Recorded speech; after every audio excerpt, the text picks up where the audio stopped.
Хурлын зорилго нь бол одоо бид нар инхийн замаар ямарваа нэгэн иргэний тэмцэл, гудамжны тэмцэл, жагсаал цуглаан үүмэн самууныг сэргийлж эрх баригч нам, удирдлага, улсын хурлд олонхийг бүрдүүлж байгаа энэ Монгол Ардын нам энэ улсын хурлын дарга нарт хандаж инхийн замаар шин цаг үе рүү шилжих цаг үе нь болцсон байна. Ард иргэд цаашдаа энэ хэлбрээр амьдрах боломж болцсон дууссан. Төр засагчин өөрөө завхарсан бодит байдал нь олон нийтийн нүдэн дээр ил байна. Тийм болохоор бид нар цаашд одоо энэ хэлбрээр амьдрч чадахгүй юм ховсголийн тохироо бүрдсэн цаг үед үүмэн самуу цус асгаралгүйгээр зөв замаар зөв цаг үе рүү шин цаг үе рүү шилжиж ял гэсэн ийм үрэ болон одоо энийг хэрэгжүүлэхийн төлөө тавигдж байгаа шаардлагуудыг албан бичгээр хургуулж байгаа. Их хурл яг одоо бол ардчилсан нам 11 судалтай сөрөг хүчин байгаа шүү дээ. Сөрөг хүчин яг үнэхээр яг сөрөг хүчнийхээ байр суурийг хангалттай илэрхийлж чадчихна уу? Тий, сөрөг хүчин өөрөө дэндүү их сул дорой байна. Нөхцөл байдлыг та нар харж байгаа. 62-ийн эсрэг 11 гэдэг бол хөөрхий дуурхаас цааш ямар ч шийдвэрт нөлөөлж чадахгүй. Дээрээс нь энэ 11-т ардчилсан намыг ч бас дундуур 2 хуваачлаа. Олон нийт зарим нь бас ярьж байгаа. Энэ бол манай хийж байгаа ажиллагаач гэж ярьж байгаа. Зарим нэгэн дотоод эрх мэдлийн төлөв тэмцэж гэж ярьж байгаа. За ямар ч байсан өнөөдөр сөрөг хүчин маань өөрөө 2 хуваагдсан. Ийм нөхцөл байдалтай байж байна. Сөрөг хүчнийг төлөөлж гарч ирж байгаа удирдлага, нэр дэвшигч. Сөрөг хүчний 2 ардчилсан намаас гарч ирж байгаа шин дарга нар ч гэсэн өнөөдөр олон нийт иргэдийн ардчлалаар овоглогдсон ардчилсан намын лидер мөн үү гэж харах юм бол бас л чамлалтай харагдаж байна. Ардчилсан намын нэг дарга нь гарч ирж байгаа залуу нь ерөнхий прокурор асан олон нийтийг дээрэмдэж хулгайлж аж ахуйн нэгжийн захирлуудыг дээрэмдэж ийсний нотолж ийсэн дорилгож өг гэдэг хүний дүү бизнесийн хамтрагч. Нөгөө ардчилсан намынх нь шин залуу дарга нь болохоор нөгөө Зандаа хүүгийн инх холд гэдэг хүний нэр холбогддог компани захирал залуу байх жишээ нь. Ингээд энэ өөрөө нөгөө олон нийтийг давлгаалж, манлайлж авч явах итгэл үнэмшил олон нийт донд алдагдж байгаамаа. Тэрнээс энэ хин нэгэн хүнийг харлуулж буруутгах гэж байгаа даа биш. Ардчилсан нам гэдэг өөрөө олон нийт донд анх үүсч гарч ирэхдээ шин цаг үеийн төлөөлөл, энэ шин цаг үеийн илэрхийлэл нь болж ардчилсан гэдэг нэрээр овоглогдож гарч ирсэн. Өөрсдийнх нь засгийг дангаараа болон хамтарч барьж явах үедээ хийсэн гэмт хэрэгүүд, ил тод хулгай дээрмүүд нь олонний нүдэн дээр өшөө хөрчөөгүй ил байж байгаа ардчилсан намынхны. Ардчилсан овогтой ерөнхийлөгч Илбэгдорж гэдэг хүн юу хийж ялаа та бүхэн бүгдээрээ мэдж байгаа. Шүүх прокурорыг хувьдаа авч, авилгалтай тэмцэх газар тагнуулын газрыг хувьдаа авч, ашиг сонирхлын төлөө зохиомл хэрэгүүд зохиож, өчнөө олон хүмүүсийг хилмигдүүлж, дээрэмдэж, төрийн өмчүүдийг хувьдаа авч исэн. Сахал Эрдэнэлэг гэдэг хүнтэй бүлэглээд. Дархны төмөрлөгийн үйлдвэр 100% төрийн өмчт компани. Монгол улсын хамгийн том төмрийн хөдрийн нөөц ортой газрыг өнөөдөр тэдний бүлэглэл өдөр шөнөгүй 100 вагоноор зөөж ачиж зарж байна. Энгийн жишгээр ярихад энэ нэг өдрийн 100 вагоноор 100 ам бүл амьдралаа өөрчлөх юм боломж. Эрдэнэтийн 49-ийг яалаа. Тэр зохиомол иргэдийг ирүүдэн шүүж байгаа бичлэгүүд нь яаж задарч байна. Ямар ч ирүүдэн шүүд байхгүй. Тийм юм болоогүй гэж мэлцэжсэн прокурор тэр тагнуулын дарга нар нь улаатал нь бичлэгүүд нь гараад ирэхээр дахиад өөр тайлбар тавьж яадаг. Бид нар ардчилсан хүний эрхийг дээдлсэн нийгэмд амьдрахаа болоод удаж байгаа. Сүүлийн 10 жил Монгол улсын энэ нийгэм улс төрийн тогтолцоо бол бүр огцом ялзралд орсон. Нэг эрх мэдэлтнээс нөгөө эрх мэдэлтний гарт орохдоо улам бүр илүү их хурдтайгаар зэрлэгшиж, улам их хурдтайгаар идэж уудаг ийм шунаг нөхцөл байдал нь илүү их хөгжсөн. Энэний тод жишээ бүх иргэд өнөөдөр олон нийтийн сүлжээ, техник технологи хөгжсөний ачаар ил тод харж байгаа.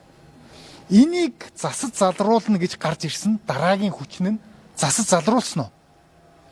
Бид нар Сахал Эрдэнэлэг гэдэг хүний хэмжээлшгүй нийтийн баялагийг идж байгаа энэ савраас гараад голомтын баясгалан гэдэг хүний савартал орж байна. Бид нар барын амнаас гарч чоны амд ордог, чоны амнаас гарч арслангийн амд ордог ийм л нийгэм болоо хувирцсан. Тэгээд дараагийнх нь идэх гэж байгаа махчин араатан нь би та нарт их сайн гэж хоньнуудыг молигдож байгаа мэт. бид нар хүн байх ёстой болохоос бид нар ийм номхон хонь байж болохгүй. Бид нар одоо хүн байх болцсон. Бид нар өнөөдөр хүртэл хонь байж тэд нар араатны дүрд хуурж ирсэн. Бид нар тийм болохоор энэ цаг үеийг дуусгаж шинэ цаг үе рүү орох гарцаа байхгүй нийгмийн дэлхийн хөгжлийн дэлхийн бусад улс орнуудын нийгмийн ийм мөчлөгийн цаг үе 30 жил гэдэг бол бид нар яг энэ зааг дээр ирсэн. Тийм болохоор бид нар энэ шинэ цаг үе рүү иргэд маань бүгдээрээ ойлгож ухамсарлаж манлайлж ороосоо. Тэрнээс биш эрх мэдлэгтнүүдэд хуваагдаж, эрх мэдлэгтнүүдэд хөлслөгдөж, хоорондоо хэрэлдэж өнөөдрийн нэг орлого, цалин тавих мөнгө энэ мэтчлэн ахуй амьдралаараа барьцаалагдаж өөрсдийнхөө ирээдүйг бүү хорлоосоо л гэж аль болохоор иргэдийг ухааруулж синхруулах гэж хандж байна. Та бүхэн мэдж байгаа олон улсын индексүүдээр манай улс хараат бус шүүхийн байдал нь алдагдсан гэдгээрээ 140 орноос 126-д орсон. Авилгалын индексээр манайх 140 орноос 116-д орсон. Энэ бол олон улсын шинжээч судлаачдын гаргаж байгаа дүгнэлтүүд, бодиттой дүгнэлтүүд. Энэ хин нэгнийг одоо бидний зүгээс гүтгэж байгаа зүйл. Энэ бол олон улсын бодит дүгнэлтүүд. Бид нар хөгжил ямар байгааг тэгсэндээ юу та нар эргэн тойрондоо харж байгаа.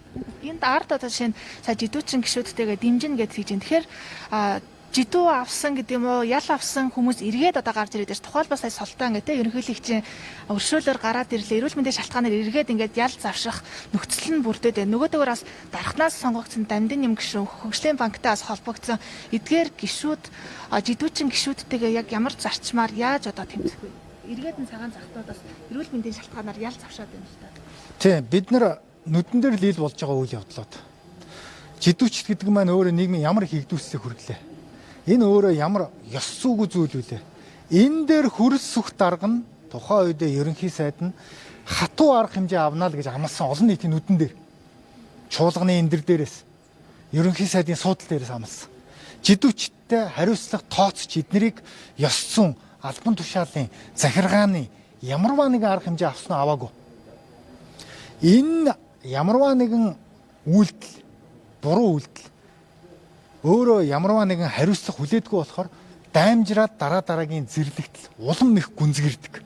Энийний тод жишээ нь дараагийн намынхан залуу гишүүд сонгуульд нэр дэвшигч байгаа залуу үе нь хөгжлийн банкнаас нийтийн мөнгнөөс 33 тэрбум төгрөг авчаад хүүгийн тэглүүлэх, 50% хөнгөлүүлэх хууль санаачлаа явж байгаа жишээ нь. Энэ бол ард иргэдийг ямар их басамжилж, ямар их доромжилж байгаагийн л тод жишээнүүд. Хальт ганц нэг жишээнүүд. Тэгэхээр бид нар энэ хууль бол бидний үндсэн хуулинд ч байгаа иргэн бүр л мэднэ. Манай хуулинд иргэн бүр, хүн бүр хуулийн өмнө яг эрхтгш. Гэтэл адуун мал хулгайлсан залуу, ламбаар дэлгүүр тонсон залууд хууль яаж үйлчилдэг вүлээ? 5-10 жилээ аваад тэр залуу гоншихохгүй шорондоо суугаад гардаг. Гэтэл тэдний гэмт хэргийн хэмжээг хэдэн ардэн мянгаар нугалцсан хэмжээний нийтийг баялгаас хумсалсан, хулгайлсан, дээрэмдсэн, ловөрцсөн улс төрийн албан тушаалтнуудад 1-2 сар, 1 жилийн ялал оногддог. Тэгээ тэрийгээс гүйцэж суухгүй тэгээд эвтэйхэн гараад ирдэг. Энэ өөрөө зорилго нь болохоор нэг талтаа өнгөлн талд. Нөгөө талтаа нөгөө хууль шүүхийн шударга зарчмыг хангах үүрэгтэй шүүгчнэр өөрсдөө ийм ялзарлынхын системийнх нь эрх шурган болцсон. Өнөөдөр Голомт банкны хуулийн хэлтсийн ажилтныг дээд шүүхэд зүтгүүлж байна. Өнөөдөр Монгол улсын ерөнхийлөгчийн ахлах зөвлөхийг дээд шүүхийн шүүгчээр зүтгүүлж байна. Энэ өөрөө юг харуулж байна гэхээр шүүх хууль хяналтын байгууллага ямар хараат нөхцөл байдал байдаг вэ гэдгийг л нотолж байгаа нэг нотлохоо. Өнөөдөр шүүх прокурорын хуулиараа хараат бус байх үүрэгтэй энэ гол яг цэг дээр нь байгаа.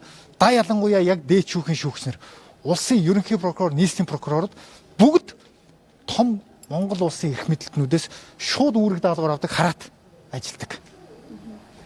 Та бүгд шаардлага өргүүлсэн. Шаардлага харин хэрвээ ирэхгүй бол дараагийн арга хэмжээнд орно гэсэн энэ яг ямар арга хэмжээ